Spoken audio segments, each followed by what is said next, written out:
Bonsoir à tous et bienvenue au Journal des régions. Depuis son avènement, il est sans répit.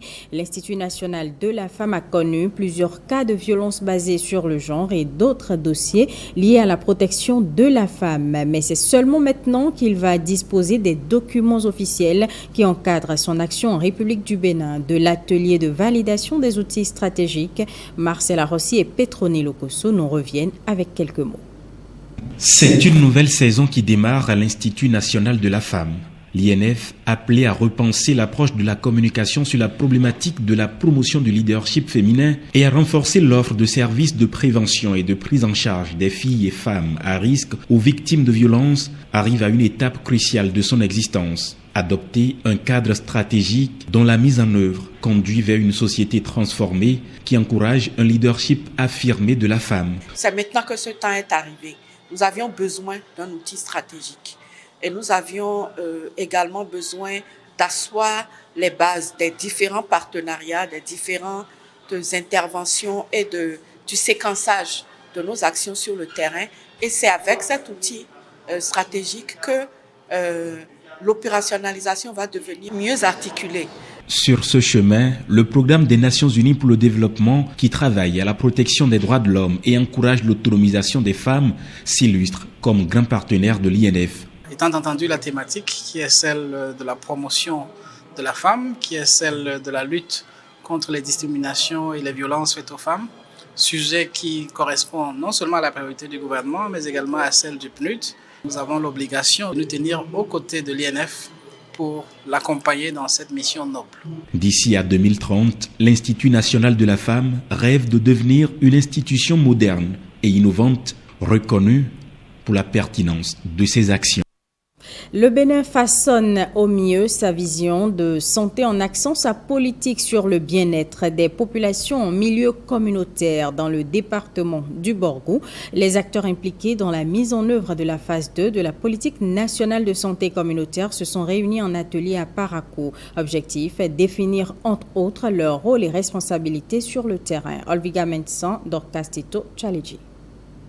La politique est basée sur 6 axes stratégiques. Les acteurs impliqués dans la mise en œuvre de la phase 2 de la politique nationale de santé communautaire s'approprient entre autres les étapes d'identification des relais communautaires. Après l'expérience de 6 communes pilotes, nous voilà à la phase d'extension. Et pour pouvoir conduire efficacement cette phase d'extension, il est important que nous échangions sur les lignes de conduite, les rôles de chacun et les contributions de chaque niveau pour la réussite des phases de recensement, des phases d'identification des relais et la poursuite de la santé communautaire. La politique nationale au niveau des communautés va s'appuyer désormais sur 3 niveaux que constituent les relais communautaires de type nouveau, les agents de santé communautaire qualifiés et les chefs de cellules du Conseil communal de lutte contre le sida, la tuberculose, le paludisme, les hépatites, les IST et les épidémies. Il convient de souligner que la politique de santé communautaire permettra aux populations de nos villages et quartiers de ville de disposer d'un arsenal à même de réagir promptement face aux questions prioritaires de soins de santé primaires, de prévention de maladies courantes, d'accès rapide et équitable aux soins promotionnels dans cette approche globale d'une seule santé, ce qui contribuera à terme à l'éradication des grandes pandémies à l'horizon 2030 dans notre pays. Au terme des travaux, une feuille de route sera élaborée à travers l'amendement d'un rapport qui servira de boussole sur le terrain. On reste dans le domaine de la santé. Plus de 2000 patients de la commune d'Ifangui entièrement pris en charge pour des consultations médicales. L'agence béninoise de gestion intégrée des espaces frontaliers, dans sa mission de viabilisation des espaces frontaliers, soulage ainsi les populations de cette commune en termes de santé communautaire. Michel Egbe et Firmin Bassao ont assisté aux consultations médicales foraines qui se sont déroulées au centre de santé communal d'Ifangui. Le centre de santé communal d'Ifangui grouille de monde Les consultations médicales foraines, 10e édition, se déroule dans ce centre avec beaucoup d'engouement. Toutes ces personnes consultées sont la résultante d'un travail en amont fait par les relais communautaires. On avait déjà une liste de patients qu'il fallait consulter. Et là, on est venu de façon substantielle maintenant rencontrer ces patients-là et les écouter, les examiner, faire des diagnostics et pouvoir leur donner des traitements, et tout ceci de façon totalement gratuite. Ce centre communal d'Ifani, devenu du coup digne d'un hôpital de référence avec toutes les spécialités de la médecine réunies, offre à la population une occasion en or pour le diagnostic de toutes les pathologies. Ils ont pris ma taille, ma tension, mon poids. Ils ont demandé de quel mal je souffre. Et je leur ai énuméré ça. Maintenant, ils m'ont orienté vers un autre docteur qui m'a prescrit une ordonnance que j'ai présentée à la pharmacie et je suis servi. Gratuit et pas d'argent. Donc c'est vraiment gratuit pour les zones déshéritées. Ça c'est vraiment pour le rehaussement social dont a parlé le président de la République. Et voilà, nous retrouvons cette activité de l'ABGF dans ce rehaussement social. C'est quand même important pour nous et les élus locaux. On se dit que nous sentons dans notre pays et nous remercions sincèrement l'ABGF pour ça. Depuis 2013, l'ABGF, en collaboration avec la Société béninoise de médecine interne, travaille dans 36 communes frontalières, soit plus de 50 000 adultes bénéficiaires. La prise en charge des personnes consultées se fera soit au niveau des hôpitaux de proximité ou au CNHU Hubert Koutoukou Maga. Prévenir vaut mieux que guérir, dit-on. Après la nouvelle de la montée des eaux du fleuve Mono, la plateforme départementale de réduction des risques de catastrophe et d'adaptation au changement climatique du Mono prend ses dispositions. Evariste Zomaou et Samira Tchabimane nous en disent plus. La plateforme départementale de réduction des risques de catastrophe et d'adaptation au changement climatique du Mono se retrouve après avoir reçu la lettre du ministère de l'Intérieur et de la Sécurité publique relative à la montée des eaux du fleuve Mono. À l'approche donc de cette montée des eaux, il y a des actions, il y a des activités de prévention, donc d'information et de communication à l'endroit donc de la population sur un certain nombre de réflexes et de bonnes pratiques qu'il faut avoir pour éloigner notamment les personnes les plus durement touchées, que sont les enfants, les femmes enceintes, les personnes âgées, les personnes vivant avec un handicap. Pour éviter les risques de noyade et surtout pour récolter les cultures qui sont déjà arrivées à maturité, nous avons fait le point du matériel sensible dont on aura besoin pour secourir donc les populations en cas donc d'inondation.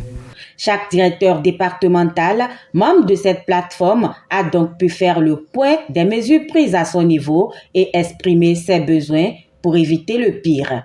Nous leur avons demandé aussi de descendre de temps en temps sur le terrain par rapport aux écoles qui sont souvent inondées. Nous leur avons demandé aussi de sensibiliser les élèves, surtout qui utilisent les bacs de fortune. En termes d'action à mener avant l'avènement, nous leur avons demandé d'aménager et de viabiliser les sites qui vont accueillir les potentiels sinistrés. Veille citoyenne et sensibilisation en langue locale via les radios de proximité sont les recommandations issues de cette rencontre. Sachez, mesdames et messieurs, que la réunion du conseil d'administration du réseau des parlementaires africains contre la corruption s'est tenue à Madagascar. Les échanges ont porté sur les diverses problématiques qui entravent l'essor du réseau depuis sa création en 2013. La délégation du Bénin a été conduite par Louis Vlavonou, président du conseil d'administration de l'APNAC. Firmé Bassao.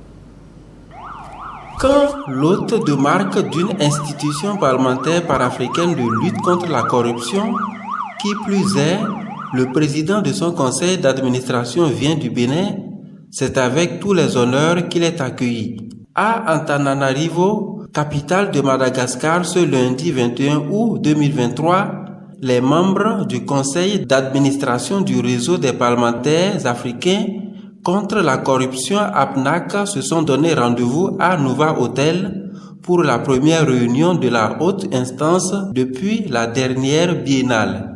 La corruption évolue avec le monde.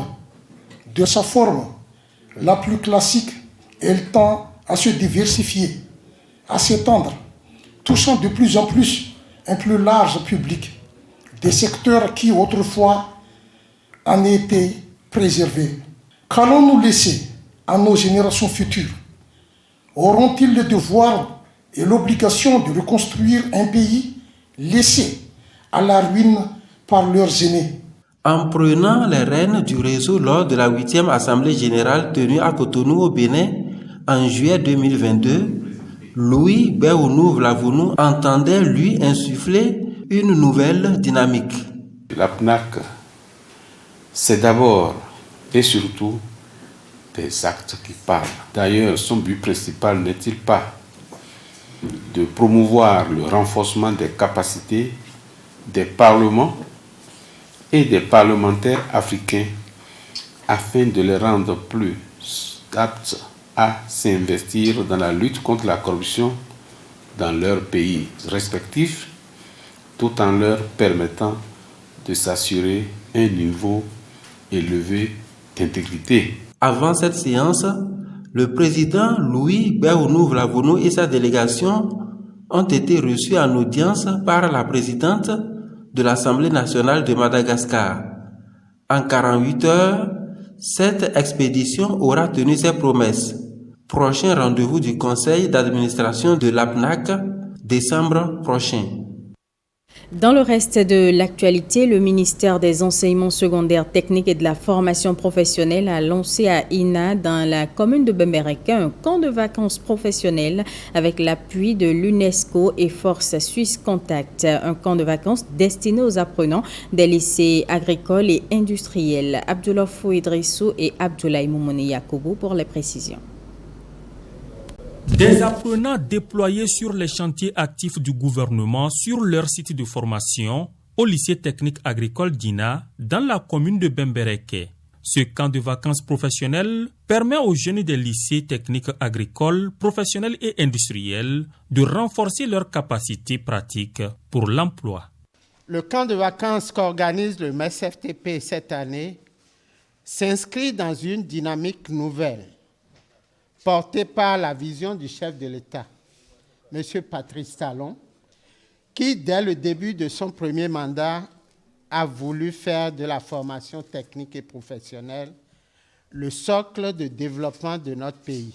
L'objectif général de ce camp est de contribuer au renforcement des compétences professionnelles des apprenants des lycées techniques et professionnels sur des chantiers actifs du programme d'action du gouvernement, tout en leur offrant des occasions de divertissement et d'échanges culturels.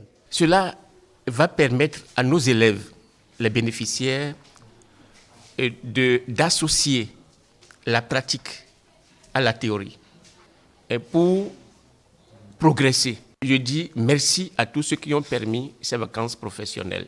Nous remercions le ministère d'avoir choisi d'organiser le camp vacances professionnelles dans nos lycées, précisément au LTA d'Inan. Nous, bénéficiaires, vous promettons d'être assidus, de suivre attentivement et de respecter nos formateurs pendant ces 15 jours de formation de camp vacances professionnelles. Ce camp de vacances professionnelles vise, selon les organisateurs et partenaires, à relever les défis de la formation-emploi pour une jeunesse en proie aux déviances multiples de notre société en pleine mutation. Fin de ce journal et merci de l'avoir suivi.